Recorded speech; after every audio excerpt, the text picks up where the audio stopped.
আসসালামু আলাইকুম বন্ধুরা। তো একজন মানুষ যে কি পরিমাণ বেশরমা, কি পরিমাণ বেহায়া, কি পরিমাণ বেলাজ্জিত হইতে পারে, এইটাই অসীমরে না দেখলে কখনোই কেউ বুঝতো না। সম্প্রতি কয়েকদিন আগে আমাদের বাংলার মেগাস্টার, গ্লোবাল মেগাস্টার শাকিব খানের যেই আপকামিং রকস্টার সিনেমা, সেই সিনেমার প্রীতি গানটা রিলিজ হয়েছিল। এই গানটা রিলিজ হওয়ার পরে অসংখ্য কন্টেন্ট কেউ এটা রিভিউ দিছে, বাট ও কি করছে, শাকিব খানের ওই গানের মধ্যে একটা সিন ছিল যেখানে শাকিব খানে ভাতের প্লেটে রাপ্তি মাইরা ফালাই দিছে, এই সিনটা।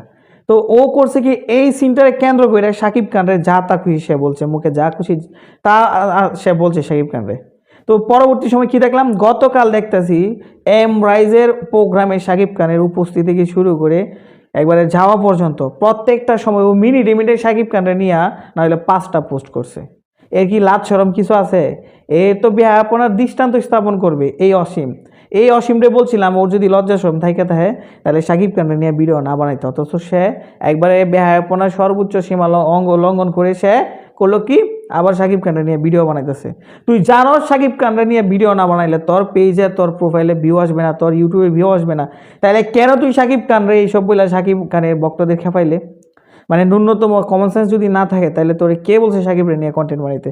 তোদের মতো ল্যাজ মোটা, তোদের মতো মাথা মোটা, তোদের মতো এরকম গাদা যখন সাকিব খানের নিয়ে কথা বলিস তখন সাকিব খানের ক্রেজ বাড়ে না, সাকিব খানের ক্রেডিট বাড়ে না, কমে। তোদের মতো এরকম আহাম্মক, তোদের মতো এরকম মানে বুকাচুদাদের সাকিব খানের নিয়ে কথা না বললেও হবে। সাকিব খানের নিয়ে কথা বলার মতো এই বাংলা ফিল্ম ইন্ডাস্ট্রির মধ্যে এবং এই বাংলাদেশের মধ্যে অসংখ্য ফিল্ম লাভার আছে বা সাকিবিয়ানসরা আছে, তারাই সাকিবরে নিয়ে কথা বলবে, তারাই সাকিবরে বিভিন্ন জায়গায় প্রমোট করবে। যেহেতু সাকিব খান নিজের ডোল নিজে পিঠায় না, সেহেতু আমরাই পিটাবো। কিন্তু তোর মতো এরকম অহেতুক মানে বকবকানি বা অহেতুক এরকম বকবকাইয়া সাকিব খানের পক্ষে কথা বলস, আবার সাকিব খানের বিপক্ষে কথা বলস, মানে তোর মনে যে কি চায় আমি বুঝি না। আমরা বলি মেয়েদেরকে 12 বাতারি, আসলে তুই তো বেটা 12 বাতারি, তুই তো 12 বাতারি, তুই তো গিরগিটির মতো রং বদলাস। কেমন রং বদলাস? সাকিব খানের নিয়ে তুই মাঝে মাঝে এর আগেও বিভিন্ন ধরনের কথাবার্তা বলছিস, আবার যখন দেখো সাকিব খান একটু হাইপে চলে আসছে, বা সাকিব খান তো সবসময় হাইপ, মানে সাকিব খানের কয়েকটা সিনেমার গান অথবা টিজার যখন হাইপে চলে আসছে তখন আবার তুই সাকিব খানের তেল দেওয়া শুরু করস, সাকিব খানদের তেল দেওয়া শুরু করস, আব্বা আব্বা রাখা শুরু করস। এ হচ্ছে তোদের মতো কিছু কন্টেন্ট ক্রিয়েটর আছে। ওই দিন ধরছিলাম না যে রানারে, ও সাকিব খানের নিয়ে ভিডিও বানিয়ে এত দূর আসছে, সাকিব খানের দয়া এত দূর আসছে, সাকিব খানদের দয়া এত দূর আসছে।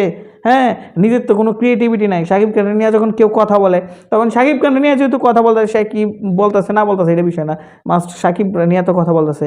এই টেন্ডেন্সিকে, এই সিম্পিতি থেকে আমরা তোদের ভিডিও দেখি, আর তোরা কি করস? মানে উলুর পাশায় পাক নইলে আগুনে পড়ে মর, একটা কথা আছে না? তোদের পাশার মধ্যে মাঝে মধ্যে এরকম মানে পাকনা গজায় যায়, তোরাও এরকম আগুনে পড়ে যায় মরতে চাস। তো কি করার, তোরা যদি আগুনে পড়ে মরতে চাস, আমরা তো অনেক চেষ্টা করছি বাঁচাইতে, বাঁচাইয়া তো লাভ নাই, তাই না? তো তোদের যেহেতু ইচ্ছা আগুনে পড়ে মরবে, তোদের পাশায় পাকা গজাইছে, তা যা পড়ে গিয়া মর। চাকিম্যানদেরকে বলছি, এইসব ধরনের ঠক, এইসব ধরনের চোচ্চর, এই ধরনের বাটপারদের ভিডিও দেখবেন না আপনারা। কেন দেখবেন না? এরা সাকিবকে নিয়ে শুধু ভিউ ইনকাম করে, বাট প্রকৃত অর্থে এরা সাকিবিয়ানরা। ঠিক আছে, সুযোগ পাইলে এরা দেরাত ভরে দেয়, এই কথাটা মাথায় রাখবেন।